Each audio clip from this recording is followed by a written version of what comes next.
two, three, funky.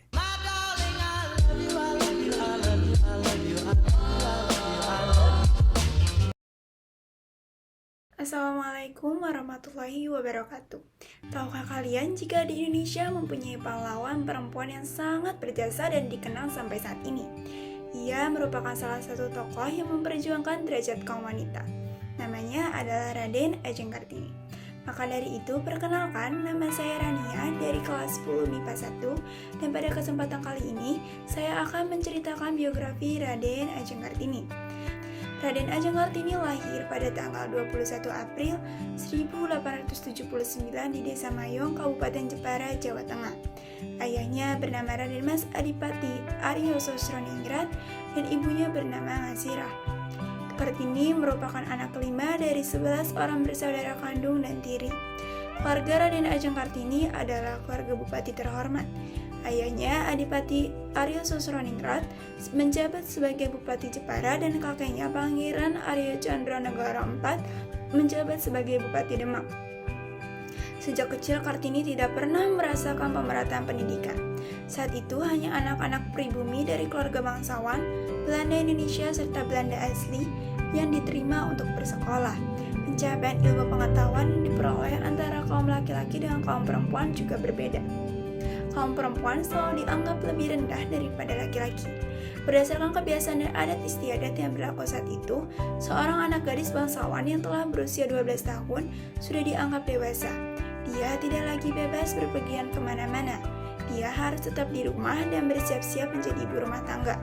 Kebiasaan tersebut dinamakan pingitan.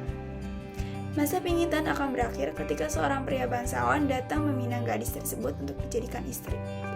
Pada masa pingitannya, Kartini menulis artikel yang dalam bahasa Indonesia berjudul "Dari Pojok yang Dilupakan" untuk membela para pengukir kayu di Jepara yang terancam kehilangan pekerjaannya. Dalam artikel itu, Kartini memperkenalkan ukiran kayu Jepara dan bagaimana karya seni indah itu dibuat.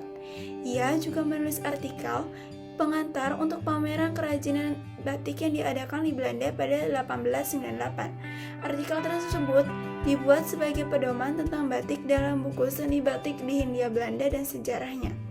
Dalam mengejar cita-citanya untuk memperjuangkan pendidikan, Kartini menulis surat kepada teman-temannya di Belanda, antara lain Tuan Abendanon dan Stella yang berisi cita-cita perjuangan Kartini seperti emansipasi, pendidikan, dan kebangsaan. Lalu pada 1903, ia dan Rukmini, adik perempuannya, mendirikan sekolah Kartini pertama di Indonesia yang ditujukan khusus untuk anak perempuan termasuk pelajaran yang diberikan. Waktu demi waktu pun berlalu. Akhirnya, pada 8 November 1903, Kartini secara resmi menikah dengan Bupati Rembang, Raden Adipati Jojoningrat. Raden Adipati Jojoningrat sangat mendukung cita-cita Kartini. Salah satu bentuk dukungannya, selain mendirikan sekolah anak gadis, Kartini dan suami juga mendirikan sekolah pertukangan untuk laki-laki. Namun disayangkan, pernikahan Kartini tidak berlangsung lama. Ia meninggal pada umur 25 tahun. Setelah meninggal, surat-surat yang ditulis Kartini yang berisi tentang pendidikan kaum perempuan dikumpulkan oleh Tuan Abendanon, lalu diterbitkan dalam buku berjudul Door the Sternest Look pada 1911. Anjin Pane menerjemahkan kumpulan surat-surat tersebut dan kemudian Balai Pustaka menerbitkannya dengan judul buku Habis Gelap Terbitlah Terang. Dari perjuangan Kartini yang diceritakan tadi, kita dapat meneladani beberapa hal, yaitu yang pertama, mudah bergaul dan ramah sehingga mempunyai hubungan baik dengan bangsa luar. Yang kedua, mempunyai cita-cita luhur untuk mengubah nasib generasi bangsa menjadi lebih baik serta berani untuk mewujudkannya. Lalu yang ketiga, optimis dalam meraih cita-cita. Yang keempat, cerdas, yang dibuktikan dalam mengupayakan berbagai cara untuk mengubah pandangan masyarakat bahwa perempuan juga sama layaknya untuk mendapatkan pendidikan seperti laki-laki. Lalu yang kelima dan terakhir adalah mandiri. Demikian biografi Raden Ajeng Kartini yang dapat saya sampaikan. Wassalamualaikum warahmatullahi wabarakatuh.